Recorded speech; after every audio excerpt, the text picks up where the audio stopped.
मैं मोबिन अंसारी क्लासेस से BA first year के फर्स्ट सेमेस्टर के लिए जो क्वेश्चन चल रहा था इतिहास जानने के पुरातात्विक स्रोत, उसमें पुरातात्विक स्रोत हो चुका था। आज हम लोग पढ़ेंगे इतिहास जानने के साहित्यिक स्रोत।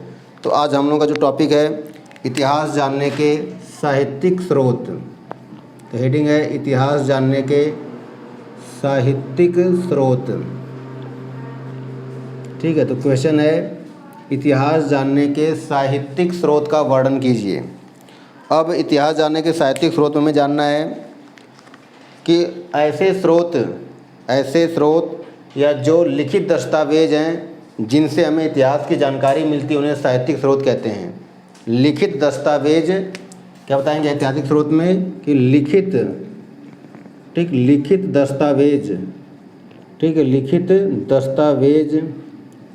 लिखित दस्तावेज जिनसे इतिहास की जानकारी मिलती है,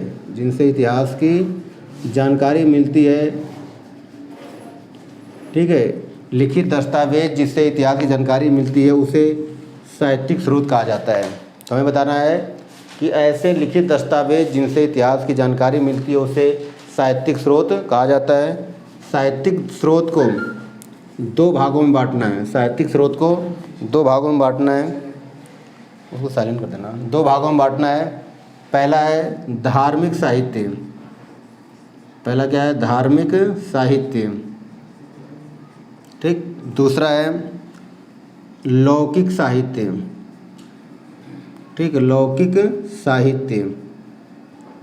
लौकिक साहित्य को ही कुछ जगह धार्मिकेतर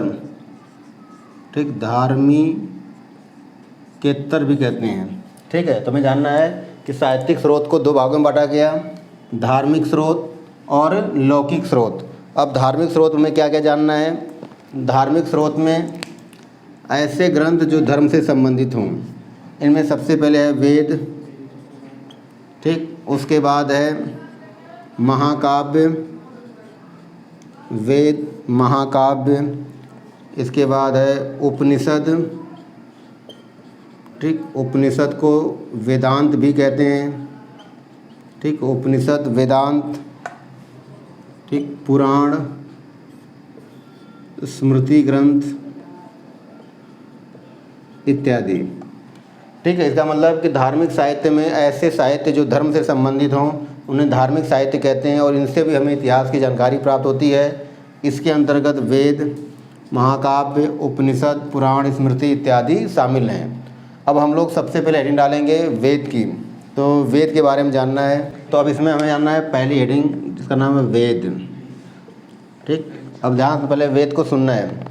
अब वेद याद रखना कि वेद भारत के सबसे प्राचीन धर्म ग्रंथ हैं। भारत के क्या है? सबसे प्राचीन धर्म ग्रंथ हैं। ठीक, दोबारा सुनना है कि वेद भारत के सबसे प्राचीन धर्म ग्रंथ हैं। वेदों का संकलनकर्ता का मतलब होता है कि जो इनके मंत्रों को एकत्रित किया। तो वेदों के संकलनकर्ता किसको माना जाता है? वेद व्यास को माना जाता है। ठीक है, वेद व्यास। तो जानना है कि वेद भारत के सबसे प्राचीन धर्म ग्रंथ हैं। वेदों के संकलनकर्ता वेद व्यास को माना जाता है और वेद व्यास का वास्तविक नाम कृष्णद्वैपायन है। ठीक है, दोबारा सुनना है कि वेदों को या वेद भारत के सबसे प्राचीन धर्म ग्रंथ हैं। वेदों का संकलनकर्ता वेद व्यास को माना जाता है। वेद व्यास का वास्तविक नाम कृष्णद्वैपायन है। वेद को भारतीय परंपरा में नित्य और अपौरुषेय माना जाता है। ठीक, दोबारा सुनना है कि भारतीय परंपरा में वेद को नित्य माना जाता है और अपौरुषेय। नित्य मतलब कि जो सदियों से हमेशा चला आया है, और अपौरुषेय का मतलब है जिसे किसी पुरुष ने नहीं लिखा, अर्थात इसे ईश्वरीय किताब कहा जाता है। दोबारा सुनना है, हमें पॉइंट वाइज लिखना है। ये फर्स्ट पॉइंट हो गया। दोबारा दूसरा पॉइंट है कि भारतीय परंपरा के अनुसार वेद को नित्य और अपौरुषेय माना जाता है।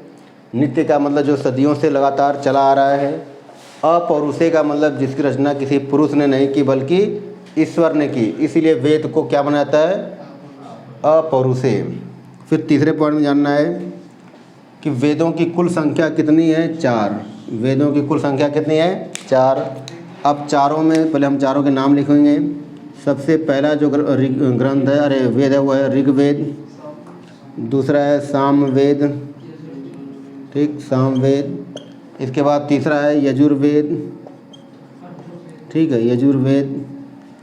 और चौथा है अथर्ववेद, अथर्ववेद। अब हमें इन चारों के बारे में डिटेल से व्याख्या नहीं, बस थोड़ा सा जानना है कि सबसे प्राचीन वेद ऋग्वेद है।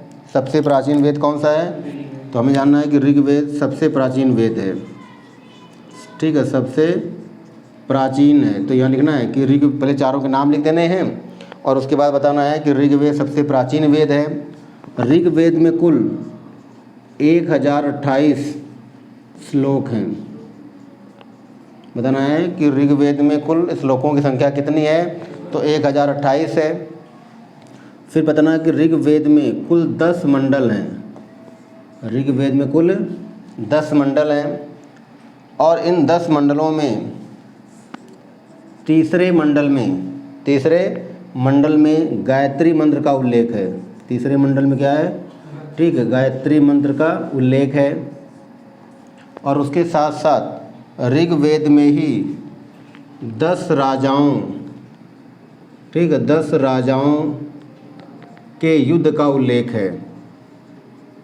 दोबारा सुनना है कि ऋग्वेद में ही 10 राजाओं के युद्ध का उल्लेख है, जिसे दास राज्य युद्ध कहा जाता है, जिसे दास राज्य युद्ध कहा जाता है। यह युद्ध कहाँ हुआ था? तो रावी नदी के तट पर हुआ था। दोबारा सुनना है कि ऋग्वेद सबसे प्राचीन वेद है। ऋग्वेद में कुल 1028 श्लोक हैं। ऋग्वेद में कुल 10 मंडल हैं। ऋग्वेद के तीसरे मंडल में गायत्री मंत्र का उल्लेख है। ऋग्वेद में ही 10 राजाओं के युद्ध का उल्लेख है। और ये जो 10 राजा थे उनमें एक तरफ तो राजा सुदास और दूसरी तरफ 10 जन के समूह थे, या 10 जन के समूह। इसका मतलब कि जो 10 राजाओं का युद्ध हुआ था, एक तरफ अकेले राजा सुदास और दूसरी तरफ 10 समूहों के लोग थे, लेकिन इसमें राजा सुदास की क्या हुई? विजय हुई। तो इस तरह से इस घटना का उल्लेख भी किस में मिलता है? ऋग्वेद में मिलता है। और इसमें ये भी जानना है कि ऋग्वेद के 10वें मंडल में, ऋग्वेद के 10वें मंडल में पहली बार 4 वर्णों का उल्लेख है। ऋग्वेद के 10वें मंडल में पहली बार 4 वर्णों का उल्लेख है। ये 4 वर्ण कौन कौन है? तो पहले है ब्राह्मण, ठीक, दूसरे नंबर पे है क्षत्रिय, तीसरे पे है वैश्य और चौथे पे है शूद्र। ठीक, इसका मतलब कि ऋग्वेद सबसे महत्वपूर्ण वेद है, सबसे प्राचीन वेद है। इससे हमें इतिहास की अनेक जानकारियाँ प्राप्त होती हैं। और उसके साथ साथ कहा जाता है कि ऋग्वेद में मूल रूप से देवताओं की स्तुति का अर्थ है प्रार्थना, कि ऋग्वेद में देवताओं की स्तुति का उल्लेख किया गया है। तो ये हो गया ऋग्वेद के बारे में। तो हम लोगों ने ऋग्वेद पढ़ लिया। ऋग्वेद के बाद जानना है सामवेद, ठीक है। तो हम सामवेद के बारे में पढ़ेंगे। सामवेद, तो सामवेद से ज़्यादातर ऐतिहासिक ज़्यादा घटनाएं नहीं मिलती हैं। मतलब बताना है कि सामवेद से हमें ऐतिहासिक घटनाओं की जानकारी नाम मात्र या बहुत कम मिलती है। बस ये पता चलता है कि सामवेद से हमें संगीत के बारे में जानकारी मिलती है। किसके बारे में जानकारी मिलती है? संगीत। तो बताना है कि सामवेद से ज़्यादातर ऐतिहासिक जानकारियाँ नहीं प्राप्त होती हैं। हाँ, सामवेद से हमें संगीत के बारे में जानकारी मिलती है। और संगीत में भी क्या? 7 सुरों के बारे में जानकारी मिलती है। 7 सुरों के बारे में जानकारी मिलती है। ठीक है, तो हमें ये बताना है कि सामवेद से केवल संगीत के बारे में जानकारी मिलती है। और सामवेद के जो मंत्र हैं इसका उच्चारण करने वाला, अर्थात जो सामवेद के मंत्रों का उच्चारण करता है उसे क्या कहा जाता है? उद्गाथा। ठीक है, तो ये जानना है कि सामवेद में संगीत का उल्लेख है, इसका ज़्यादातर ऐतिहासिक कोई प्रमाण नहीं है या इसमें ऐतिहासिक घटनाओं का उल्लेख नहीं है। सामवेद के मंत्रों का उच्चारण कौन करता है? उद्गाथा। इसी तरह से हमें जानना है, तीसरा है क्या? यजुर्वेद। तो यजुर्वेद में जानना है कि यजुर्वेद चारों वेदों में एकमात्र ऐसा वेद है जो पद्य और गद्य में लिखा गया है। मतलब बाकी सारे जो वेद हैं वो पद्य मतलब कविताओं में लिखे गए हैं, लेकिन यजुर्वेद एकमात्र ऐसा वेद है जो गद्य और पद्य दोनों में लिखा गया है। इसीलिए इसे चंपू काव्य भी कहते हैं। चंपू काव्य का मतलब ऐसा काव्य जो गद्य और पद्य दोनों में लिखा गया हो। और इससे भी हमें ऐतिहासिक घटनाओं की जानकारी ज़्यादा नहीं मिलती है। हाँ, इसमें क्या पता चलता है? तो इसमें यज्ञों के नियम इत्यादि का उल्लेख है। मतलब ये बताना है कि यजुर्वेद में यज्ञ कैसे होते हैं, यज्ञों का करने से क्या फ़ायदा होता है। तो यजुर्वेद में यज्ञों के नियम इत्यादि का उल्लेख है। इसके बाद आता है अथर्ववेद। ठीक, अथर्ववेद। अथर्ववेद के बारे में बताया जाता है कि अथर्ववेद का ऐतिहासिक महत्व है, अर्थात अथर्ववेद से हमें इतिहास की कुछ जानकारियाँ प्राप्त होती हैं। अथर्ववेद, इसको इन चारों वेदों में नवीन वेद कहते हैं। इन चारों वेदों में क्या सबसे नवीन वेद है। ऐसा माना जाता है कि इसकी रचना अथर्वा ऋषि ने की थी। अथर्वा ऋषि ने की थी। ठीक है, दोबारा सुनना है कि अथर्ववेद सबसे नवीन वेद है। ऐसा माना जाता है कि अथर्ववेद की रचना अथर्वा ऋषि ने की थी और इसे लोकप्रिय वेद कहा जाता है। लोकप्रिय वेद, इसे लोकप्रिय वेद भी कहा जाता है। लोकप्रिय वेद कहा जाता है। और इसी वेद में जादू, टोना, ठीक, ताबीज, ठीक, जादू, टोना, ताबीज, अंधविश्वास, ठीक, वशीकरण इत्यादि का विस्तार से उल्लेख है। मतलब ये बताना है कि अथर्ववेद से हमें जादू, टोना, ताबीज और अंधविश्वास, वशीकरण के बारे में जानकारी मिलती है। और इतना ही नहीं, अथर्ववेद में राजा परीक्षित, ठीक, राजा परीक्षित से संबंधित कहानी का उल्लेख भी मिलता है। अर्थात अथर्ववेद से हमें उस समय की कुछ सामाजिक, कुछ धार्मिक, कुछ सांस्कृतिक स्थितियों के बारे में जानकारी प्राप्त होती है।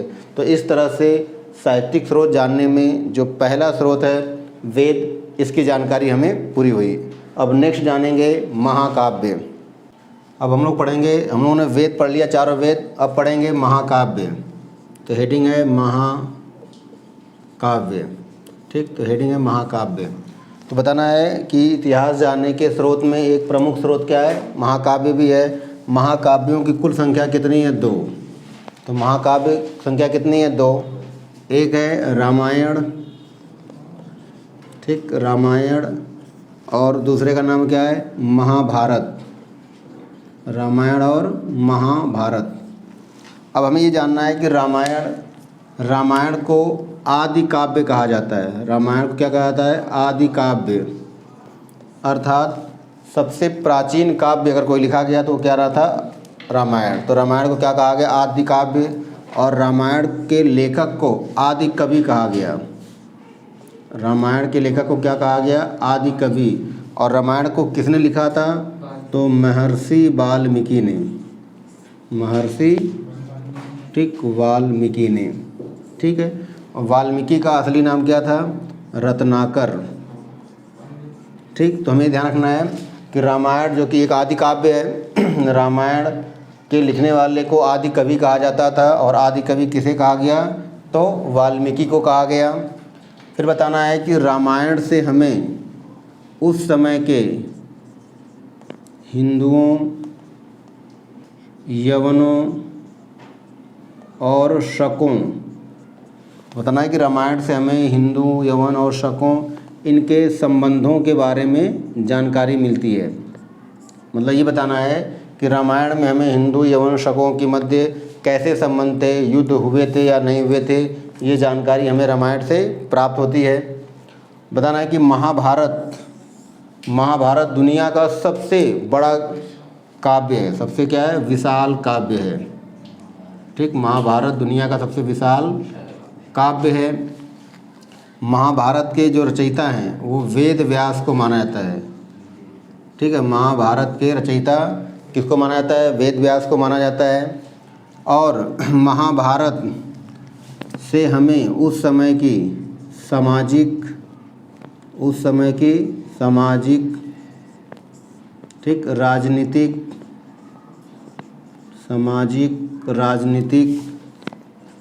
धार्मिक स्थिति की जानकारी प्राप्त होती है। मतलब हमें बताना है कि महाभारत दुनिया का सबसे विशाल काव्य है और इसकी रचना वेद व्यास ने की है। महाभारत से हमें सामाजिक, राजनीतिक, धार्मिक इत्यादि के बारे में जानकारी प्राप्त होती है। और इससे भी पता चलता है किसके बारे में, तो भारत में आने वाले अनेक विदेशी जातियों के बारे में जानकारी प्राप्त होती है। अनेक विदेशी जाति में जैसे यवन, शक, कुषाण, ठीक, हूण इत्यादि। ठीक है, अर्थात ये बताना है कि महाकाव्य में जो दो प्रमुख महाकाव्य हैं, रामायण और महाभारत, ये दोनों इतिहास जानने के एक प्रमुख स्रोत हैं। हालांकि कुछ विद्वान ऐसा मानते हैं कि ये दोनों ऐतिहासिक साक्ष्य तो कम प्रदान करते हैं, ये दोनों ऐतिहासिक प्रमाण कम प्रदान करते हैं, बल्कि कल्पना पर आधारित हैं। लेकिन फिर भी हमें ये जानना है कि हाँ, साहित्यिक स्रोत में ये दोनों क्या एक प्रमुख स्रोत हैं। यहीं पर एक बात और जानना है हमें कि जो धर्म अर्थ काम और मोक्ष इन चारों पुरुषार्थ, इनको क्या कहता है, इनको पुरुषार्थ कहा जाता है। और इन चारों पुरुषार्थों का वर्णन महाभारत में ही मिलता है। बताना है कि 4 पुरुषार्थ थे, अर्थात धर्म, अर्थ, काम और मोक्ष, इन चारों का उल्लेख महाभारत में मिलता है, अन्यत्र कहीं नहीं मिलता।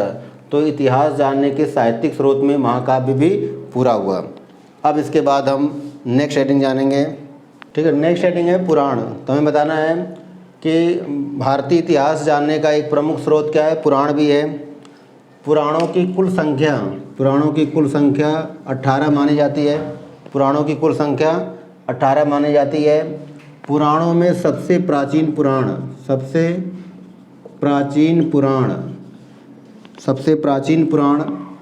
मत्स्य पुराण है। सबसे प्राचीन क्या है, मत्स्य पुराण। ठीक है, दोबारा सुनना है कि पुराण भारतीय इतिहास जानने का एक प्रमुख स्रोत पुराण भी है। पुराणों की कुल संख्या कितनी, 18 है। सबसे प्राचीन पुराण कौन सा है, मत्स्य पुराण है। ठीक है, अमरकोश के